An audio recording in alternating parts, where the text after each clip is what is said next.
without objection. Thank you, Mr. President. Yesterday was a day that really captured the attention of the world. We've all been talking about tariffs for a little bit, but yesterday was the day that really brought the focus to what was going on here in the United States. At 12:01 in the morning on Wednesday, President Trump's tariffs on the countries with which the United States has had the largest trade deficits went into effect, on top of the 10% tariff rates that had previously applied to all countries, which had been initiated on Saturday, April 5th. And then just hours later yesterday afternoon, the President announced a 90-day pause and lowered reciprocal tariffs to then 10%, and at the same time announced that he was raising tariffs on China to 125%. Now today it looks like that number is closer to 145%. So to say that this has been a dizzying week in Washington, D.C. is probably an understatement. Those of us that are following the markets, it has been, again, it's been somewhat head-spinning. And I'm not going to comment here on the floor today about the negotiating tactics of President Trump. I think he is legendary and really world-renowned for his skills at that, his skills in bringing nations to the table. We're seeing some of this play out literally as we speak. Other countries that have approached the administration to have discussions about tariffs. This is a unique kind of leverage, most certainly, keeping those across the table off balance, but bringing the world potentially to the brink of a ruinous trade war certainly qualifies as a very unique point of leverage. The effort to try to reshore manufacturing here in this country is important, it's admirable, and it's something that we should all be working towards. But I think there has been general agreement that the message from the administration has been decidedly mixed, which leads to further confusion among our trading partner and our allies. If nobody understands where the finish line is, it's hard to reach it. I don't want to focus my comments here this afternoon about these possible strategies and end results of these policies so much, but I want to focus more on the process of how these tariffs were imposed, because I believe it is yet another example of Congress choosing to cede its powers to the executive branch.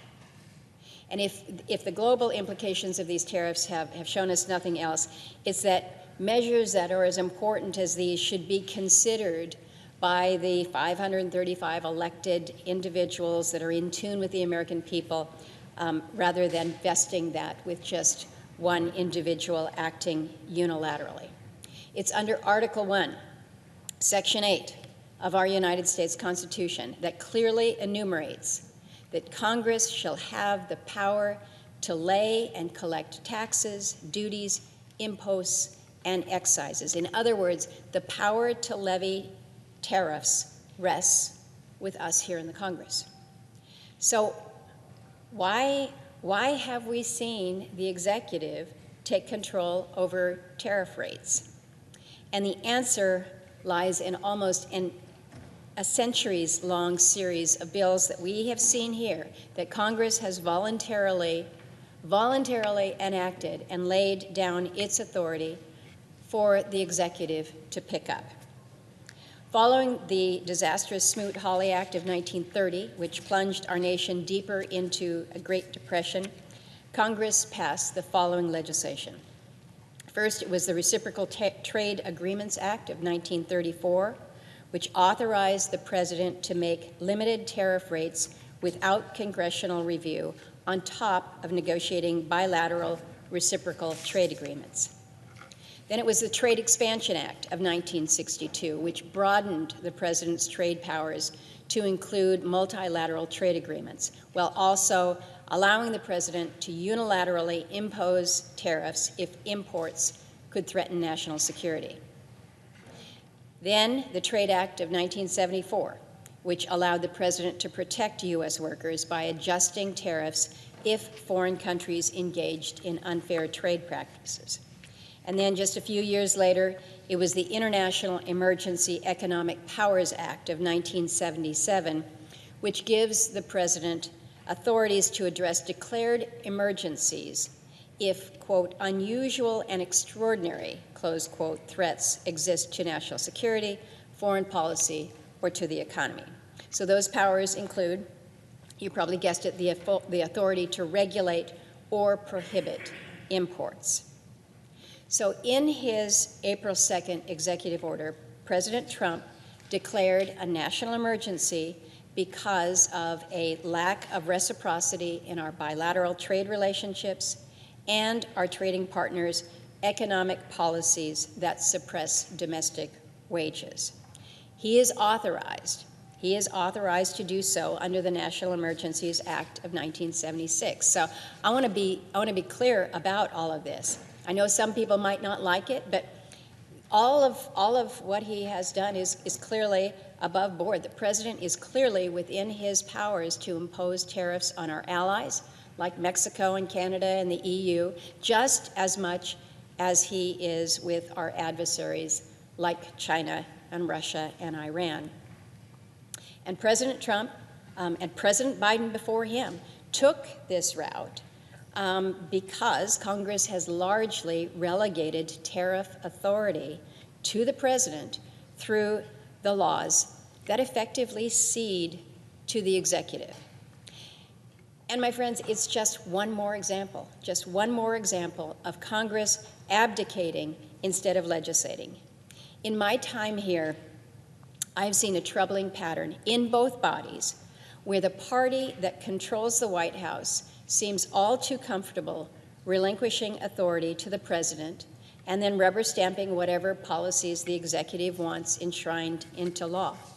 Both Democrats and Republicans in Congress have deferred to the executive to call the shots, in my view, for far too long.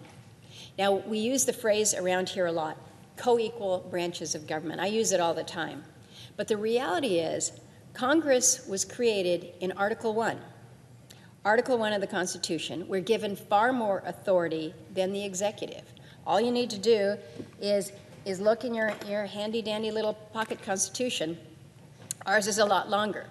But look at the authorities that we have. Congress may impeach and remove a president and members of the judiciary.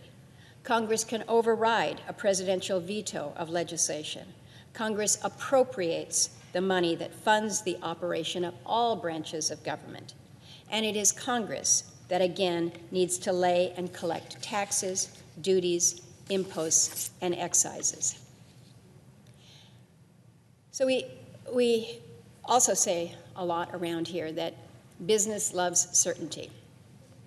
I would suggest that the country's entire tariff regime being subject to the whims of one individual lends anything but certainty. And that's why I have signed on to Senators Grassley and Senator Cantwell's legislation. They call it the Trade Review Act of 2025. And it would reclaim this branch's authority and duty to help manage tariffs as outlined in the U.S. Constitution. The bill requires notice to the Congress of the imposition of or increase in any tariffs, requires notice to the Congress in 48 hours. And with that congressional notification, it has to include an explanation of the president's reasoning for imposing or raising the tariffs, as well as providing an analysis of potential impact on American businesses and consumers. And I can tell you, the Alaskans that I'm talking to back home would really like the last part of this, an analysis of how is this going to impact us. And then another provision within the Grassley-Cantwell Act is within 60 days, Congress would pass a joint resolution of approval on the new tariff. Otherwise, all new tariffs on imports would expire after that deadline. So what this act effectively would do would be to reaffirm Congress's role with regards to tariff. It allows for a greater engagement, if you will, between the executive and the congressional branch, allows for the debate, allows for that engagement, allows for that understanding. So again, I'm hearing from folks all over back home because they're worried. We already pay high costs for just about everything in Alaska, but they're worried about what it's going to mean for groceries, for cars, for furniture, electronics, coffee. We had a visit with a group of high school students on the steps yesterday, and they were from all over the state. We had some from Ketchikan all the way out to King Cove and out in the YK Delta. And the first question from one of the 16-year-olds in that group was, can you tell me what's going on with tariffs? How is this going to impact us? And you know, I really appreciated that question from that 16-year-old who's paying attention to what's going on. He's got questions. He's here in Washington, D.C., and he's figuring he's going to get some answers from his senator. Alaskans are facing consequences. They kind of want to know that they have a voice in it, and their voice is us. It's their senator. It's their representative. That's our role here. Now, it's been suggested, and the president himself has issued a statement about this legislation. He's indicated that he does not support it and that he would veto it. That is absolutely within his power. But we also have powers. We also have powers here in Congress, and we need to assert them. And so I would hope that this bill is maybe just the start, maybe just the toe in the water here, where we're starting to see Congress reassert its authority. Because if we don't stand up for the institution, if we don't stand up for the legislative branch of our government by debating this issue and others, but holding votes, debating, let's debate this, let's have a vote on the Trade Review Act. Because if we just sit back, if we don't assert our authority, we've only got ourselves to blame when we don't like the direction that may be taken. The executive has slowly arrogated more and more power since the end of World War II, and it's dramatically accelerated post 9/11. But we here in Congress have stood by, and we've accepted it. We've said it's okay. I think it's time for Congress to reassert itself, whether it's on tariffs, whether it's on the power of appropriation, whether it's overseeing the bodies, the agencies that we as a body have authorized. So let's legislate. Let's remember our role is to legislate. We owe that to those that we represent as well as to this institution for the long-term good of the nation. And with that, Mr. President, I yield the floor.